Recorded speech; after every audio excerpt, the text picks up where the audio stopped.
Metode penelitian kuantitatif. Bab 1. Pengertian, proses penelitian, masalah, dan variabel penelitian. Metode survei. Penelitian survei adalah metode penelitian yang digunakan untuk mendapatkan data yang terjadi pada masa lampau atau saat ini tentang keyakinan, pendapat, karakteristik, perilaku, hubungan variabel, dan untuk menguji beberapa hipotesis tentang hubungan antar variabel sosiologis dan psikologis dari sampel yang diambil dari populasi tertentu. Langkah-langkah penelitian kuantitatif survei adalah sebagai berikut. Masalah penelitian merupakan sesuatu yang pasti, di mana masalah merupakan segala sesuatu yang akan diteliti. Jadi, setiap penelitian yang akan dilakukan harus selalu berangkat dari masalah. Walaupun diakui bahwa memilih masalah penelitian sering merupakan hal yang paling sulit dalam proses penelitian. Menurut Tuckman 1988, sumber masalah ada 4 sumber masalah di sini, yaitu pertama, terdapat penyimpangan antara pengalaman dengan kenyataan. Yang kedua, terdapat penyimpangan antara apa yang telah direncanakan dengan kenyataan. Yang ketiga, adanya pengaduan. Yang keempat, adanya kompetisi. Kemudian selanjutnya adalah rumusan masalah. Rumusan masalah merupakan suatu pertanyaan penelitian yang akan dicari jawabannya melalui pengumpulan data. Pertanyaan penelitian merupakan panduan bagi peneliti untuk mengumpulkan berbagai jenis informasi yang diperlukan. Kemudian, bentuk-bentuk rumusan masalah. Ada 5 bentuk-bentuk rumusan masalah penelitian. Yang pertama adalah rumusan masalah deskriptif, di mana dalam rumusan masalah deskriptif merupakan suatu rumusan masalah yang berkenaan terhadap nilai variabel mandiri, baik hanya pada satu variabel atau lebih. Yang kedua, rumusan masalah komparatif, merupakan rumusan masalah penelitian yang membandingkan nilai satu variabel atau lebih pada 2 atau lebih sampel yang berbeda atau pada waktu yang berbeda. Yang ketiga adalah rumusan masalah asosiatif, merupakan suatu rumusan masalah penelitian yang bersifat menyatakan hubungan antara 2 variabel atau lebih. Di sini terdapat 3 bentuk hubungan di antaranya. Yang pertama, hubungan simetris. Yang kedua, hubungan kausal. Yang ketiga adalah hubungan interaktif atau resiprokal atau timbal balik. Yang keempat adalah rumusan masalah komparatif asosiatif, merupakan rumusan masalah yang menanyakan perbandingan korelasi antara 2 variabel atau lebih pada sampel atau populasi berbeda. Yang terakhir adalah rumusan masalah struktural, merupakan rumusan masalah penelitian yang bersifat menanyakan validitas struktur hubungan antara 2 variabel atau lebih yang ada variabel interveningnya. Variabel penelitian merupakan suatu atribut atau sifat atau nilai dari orang, objek, organisasi, atau kegiatan yang mempunyai variasi tertentu yang ditetapkan oleh peneliti untuk dipelajari dan kemudian untuk ditarik kesimpulan. Macam-macam variabel. Di sini terdapat 5 jenis variabel. Yang pertama adalah variabel independen atau variabel bebas. Yang kedua adalah variabel dependen atau variabel terikat. Yang ketiga adalah variabel moderator atau variabel yang mempengaruhi. Selanjutnya variabel intervening atau variabel penyela atau antara yang terletak di antara variabel independen dan dependen. Yang terakhir adalah variabel kontrol. Di sini variabel kontrol merupakan variabel yang dikendalikan atau dibuat konstan. Model hubungan antar variabel. Kerangka berpikir merupakan suatu pola pikir yang menunjukkan hubungan antar variabel yang akan diteliti yang sekaligus mencerminkan jenis dan jumlah rumusan masalah yang perlu dijawab. Ini adalah bentuk-bentuk model hubungan antar variabel. Yang pertama merupakan model hubungan antar variabel yang sederhana. Selanjutnya, model sederhana berurutan. Kemudian model ganda dengan 2 variabel independen. Selanjutnya, model ganda dengan 3 variabel independen. Selanjutnya, model hubungan variabel ganda dengan 2 variabel independen. Selanjutnya, model hubungan variabel ganda dengan 2 variabel independen dan 2 dependen. Kemudian, yang terakhir adalah model jalur. Selanjutnya, menemukan masalah. Untuk menemukan masalah dapat dilakukan dengan cara melakukan analisis masalah, yaitu dengan pohon masalah. Hal tersebut untuk mengetahui mana masalah yang penting dan yang tidak penting. Selain itu, dapat diketahui juga akar-akar permasalahannya.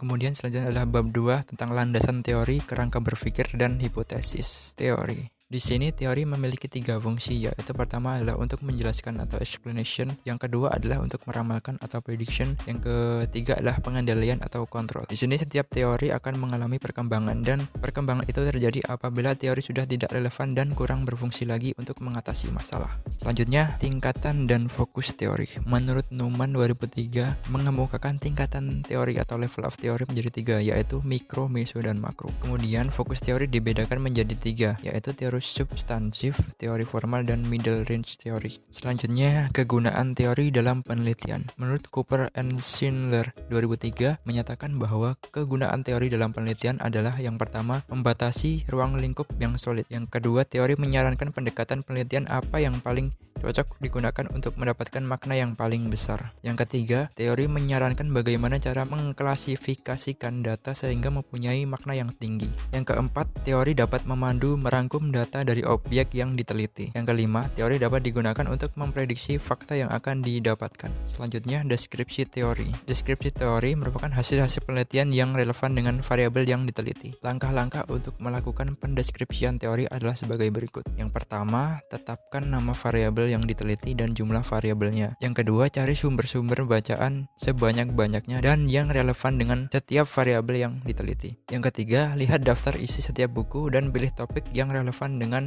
setiap variabel yang akan diteliti. Kemudian selanjutnya, yang keempat adalah cari definisi setiap variabel yang akan diteliti pada setiap sumber bacaan. Bandingkan antara satu sumber dengan sumber lain dan pilih definisi yang sesuai dengan penelitian yang akan dilakukan. Yang kelima, baca seluruh isi topik buku yang sesuai dengan variabel yang akan diteliti. Lakukan analisa, renungkan, dan buatlah rumusan dengan bahasa sendiri tentang isi setiap sumber data yang dibaca. Yang terakhir, deskripsikan teori-teori yang telah dibaca dari berbagai sumber ke dalam bentuk tulisan dengan bahasa sendiri.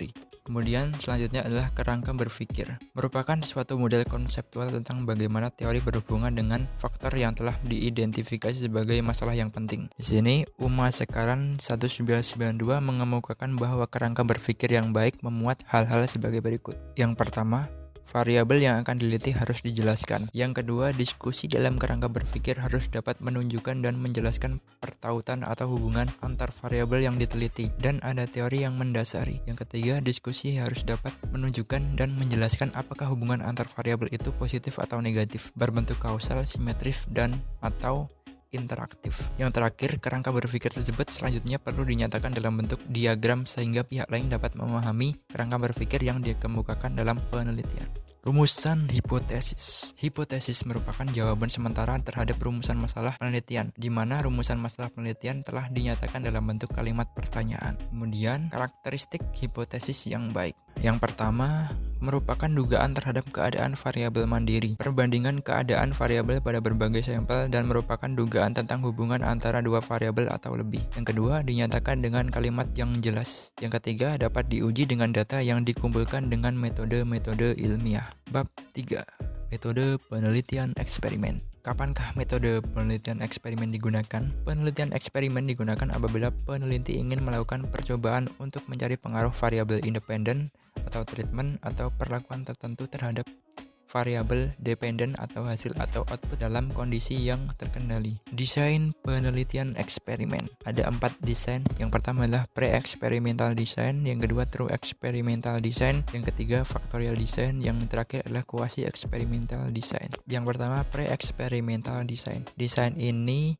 belum merupakan eksperimen sungguh-sungguh karena masih terdapat variabel luar yang ikut terpengaruh terhadap bentuknya variabel dependen. Ada 3 bentuk pre-experimental design, yaitu yang pertama one shot case study, di mana di sini suatu kelompok diberi treatment atau perlakuan selanjutnya diobservasi hasilnya. Yang kedua one group pretest post-test design. Dalam bentuk ini terdapat pretest sebelum diberi perlakuan sehingga hasil perlakuan lebih akurat. Yang ketiga adalah intake group comparison. Dalam bentuk ini terdapat satu kelompok yang digunakan untuk penelitian, tetapi dibagi 2, setengah kelompok untuk eksperimen, setengahnya untuk kontrol. Yang selanjutnya adalah true experimental design. Dalam desain ini peneliti dapat mengontrol semua variabel luar yang mempengaruhi jalannya eksperimen. Kemudian selanjutnya adalah factorial design. Dalam desain ini memperhatikan kemungkinan adanya variabel moderator yang mempengaruhi perlakuan atau variabel dependen terhadap hasil atau variabel dependen. Kemudian selanjutnya adalah quasi-experimental design. Dalam desain ini mempunyai kelompok kontrol tetapi hanya berfungsi sepenuhnya untuk mengontrol variabel-variabel yang mempengaruhi pelaksanaan eksperimen. Penelitian eksperimen untuk skripsi, tesis, dan disertasi. Yang pertama, penelitian skripsi dapat dilakukan dengan menguji 1 atau 2 perlakuan yang telah terbukti di tempat lain. Yang kedua, penelitian tesis. Penelitian tesis berupa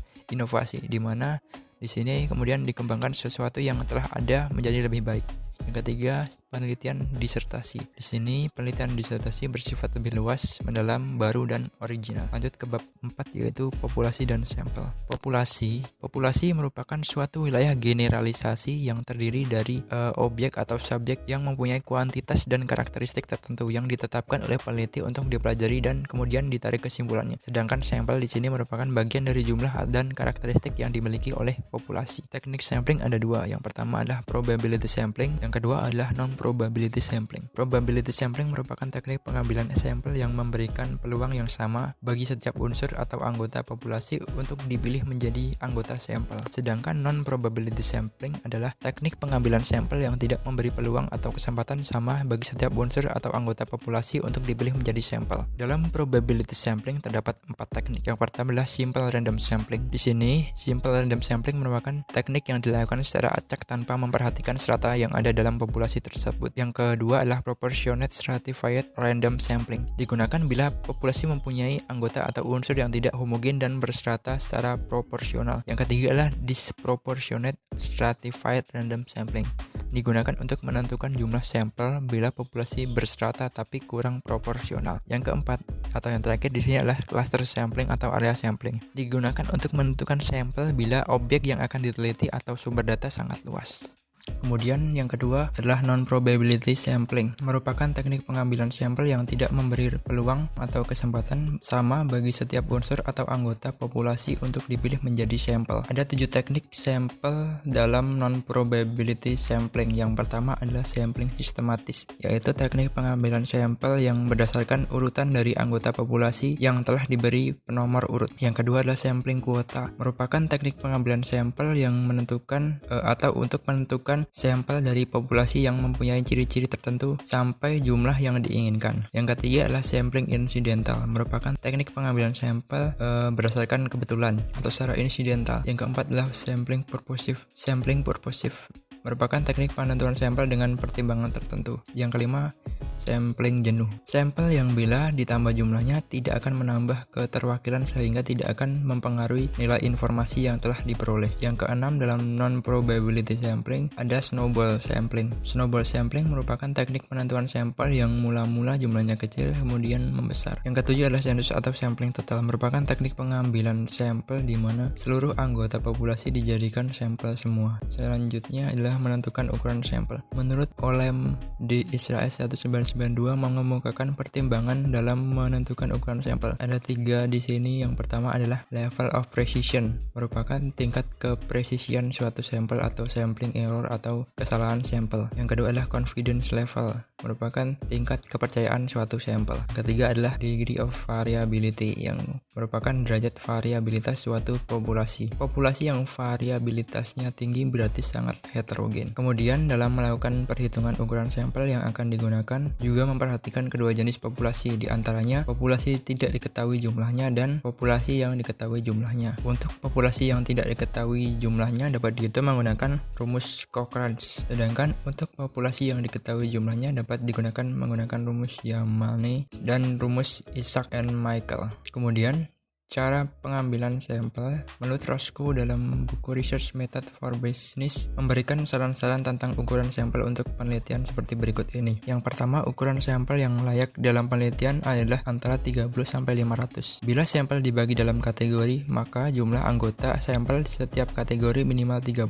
Bila dalam penelitian akan melakukan analisis dengan multivariat, maka jumlah anggota sampel minimal 10 kali dari jumlah variabel yang diteliti. Yang terakhir, untuk penelitian eksperimen yang sederhana yang menggunakan kelompok eksperimen dan kelompok kontrol, maka jumlah anggota sampel masing-masing antara 10 sampai dengan 20. Lanjut ke bab berikutnya, yaitu tentang bab 5, skala pengukuran dan instrumen penelitian.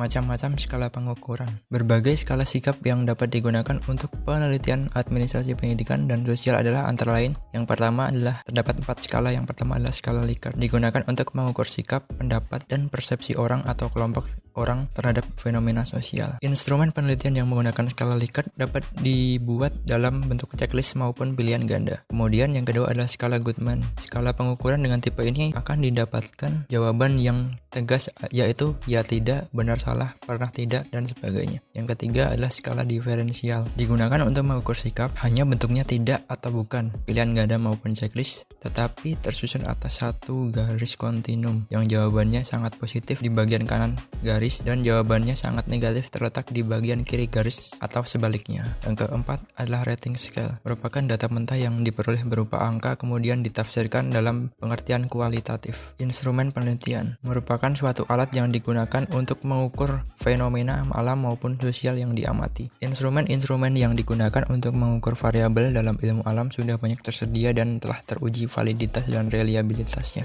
Cara menyusun instrumen. Titik tolak dari penyusunan adalah variabel-variabel penelitian yang ditetapkan untuk diteliti. Dari variabel-variabel tersebut diberikan definisi operasionalnya. Selanjutnya ditentukan ke indikator yang akan diukur. Dari indikator kemudian dijabarkan menjadi butir-butir pertanyaan atau pernyataan. Untuk memudahkan penyusunan instrumen, maka perlu digunakan metrik pengembangan instrumen atau kisi-kisi instrumen. Pengujian validitas instrumen. Instrumen yang valid berarti alat ukur yang digunakan untuk mendapatkan data itu valid. Valid berarti instrumen itu dapat digunakan untuk mengukur apa yang seharusnya diukur. Sedangkan instrumen yang reliable adalah instrumen yang bila digunakan beberapa kali untuk mengukur objek yang sama akan menghasilkan data yang sama pula. Dalam pengujian validitas instrumen terdapat 3 bentuk pengujian, yaitu pengujian validitas construct atau construct validity, pengujian validitas isi atau content validity, yang ketiga pengujian validitas eksternal. Pengujian validitas kontrak. Dalam pengujian validitas kontrak dapat digunakan pendapat dari para ahli atau dikonsultasikan dengan ahli atau judgment expert. Kemudian dalam pengujian validitas isi dapat dilakukan dengan membandingkan antara isi instrumen dengan materi pelajaran yang telah diajarkan. Kemudian dalam pengujian validitas eksternal adalah pengujian dengan cara membandingkan antara kriteria yang ada pada instrumen dengan fakta-fakta empiris yang terjadi di lapangan. Lanjut ke pengujian reliabilitas instrumen. Sudah dikatakan bahwa instrumen yang reliable merupakan instrumen yang bila digunakan beberapa kali untuk mengukur objek yang sama akan menghasilkan data yang sama pula. Dalam pengujian reliabilitas instrumen terdapat 4 bentuk pengujian, yaitu test retest, merupakan pengujian yang dilakukan dengan cara mencobakan instrumen beberapa kali pada responden. Dalam hal ini instrumennya sama, responden sama, dan waktu yang berbeda. Yang kedua, equivalent, yaitu dilakukan sekali tetapi instrumennya 2 pada responden yang sama, waktu sama, instrumen berbeda. Yang ketiga adalah gabungan, dilakukan dengan cara mencobakan 2 instrumen yang ekuivalen. Itu dilakukan dengan cara mencobakan 2 instrumen yang ekuivalen itu beberapa kali ke responden yang sama. Kemudian ada yang keempat, internal konsistensi, yaitu dilakukan dengan cara mencobakan instrumen sekali saja. Kemudian data yang diperoleh dianalisis dengan teknik tertentu. Di sini ada beberapa teknik, diantaranya akan dijelaskan pada slide berikutnya. Ada 3 bentuk rumus dalam penghitungan internal konsistensi. Ada rumus Spearman-Brown, rumus KR20, dan rumus ANOVA-Hoyt. Kemudian masuk ke bab 5, yaitu teknik pengumpulan data. Yang pertama, interview atau wawancara. Yang pertama adalah teknik interview atau wawancara. Sutrisno Hadi mengemukakan bahwa anggapan yang perlu dipegang oleh peneliti dalam menggunakan metode interview dan juga kuesioner atau angket adalah sebagai berikut. Yang pertama, bahwa subjek atau responden adalah orang yang paling tahu tentang dirinya sendiri. Yang kedua, bahwa apa yang dinyatakan oleh subjek kepada peneliti adalah benar dan dapat dipercaya. Yang ketiga, bahwa interpretasi subjek tentang pertanyaan-pertanyaan yang diajukan peneliti kepadanya atau kepada responden adalah sama dengan apa yang dimaksimalkan oleh peneliti. Adalah sama dengan apa yang dimaksudkan oleh peneliti. Ada beberapa macam wawancara. Ada wawancara terstruktur dan wawancara tidak terstruktur. Yang pertama, wawancara terstruktur merupakan digunakan sebagai teknik pengumpulan data bila peneliti atau pengumpul data telah mengetahui dengan pasti tentang informasi apa yang diperoleh. Yang kedua, wawancara tidak terstruktur merupakan wawancara yang bebas di mana peneliti tidak menggunakan pedoman wawancara yang telah disusun secara sistematis dan lengkap untuk pengumpulan datanya. Kemudian, kuesioner atau angket. Kuesioner merupakan teknik pengumpulan data yang dilakukan dengan cara memberikan seperangkat pertanyaan atau pernyataan tertulis kepada responden untuk dijawab. Ada beberapa prinsip penulisan angket. Yang pertama, isi dan tujuan pertanyaan, di mana pertanyaan harus diteliti. Setiap pertanyaan harus disusun dalam skala dan jumlah itemnya mencukupi untuk mengukur variabel yang diteliti. Yang kedua adalah bahasa yang digunakan, harus disesuaikan dengan kemampuan berbahasa responden. Yang ketiga, tipe dan bentuk pertanyaan. Tipe dan bentuk pertanyaan dalam angket dapat berupa secara terbuka atau tertutup. Yang keempat, pertanyaan tidak mendua. Yang kelima, tidak menanyakan yang sudah lupa. Yang keenam, pertanyaan tidak menggiring. Yang ketujuh, panjang pertanyaan, di mana di sini dalam panjang pertanyaan dibuat tidak terlalu panjang sehingga tidak akan membuat jenuh responden dalam mengisi angket. Yang kedelapan, urutan pertanyaan. Pertanyaan dimulai dari yang umum ke hal yang spesifik atau secara khusus, atau dari yang mudah ke hal yang sulit. Yang kesembilan, prinsip pengukuran. Secara prinsip pengukuran, kuesioner atau angket harus valid dan reliable. Kemudian yang terakhir adalah penampilan fisik angket, di mana semakin bagus tampilan akan semakin menarik bagi responden dalam mengisi angket tersebut. Kemudian di sini yang ketiga adalah metode observasi, di mana metode observasi merupakan teknik pengumpulan data yang mempunyai ciri yang spesifik bila dibandingkan dengan teknik yang lain yang sebelumnya disebutkan, yaitu wawancara dan kuesioner. Secara partisipasi ada dua metode observasi, yaitu yang pertama observasi berperan serta observasi non-partisipan.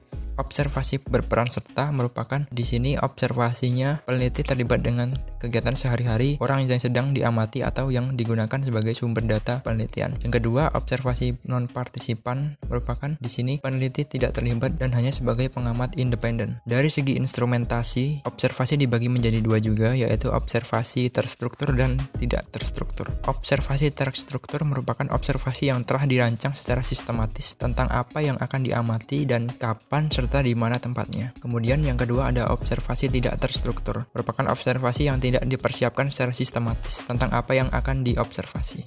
Oke, cukup sekian paparan materi dari saya tentang metode penelitian kuantitatif. Sekian dan terima kasih.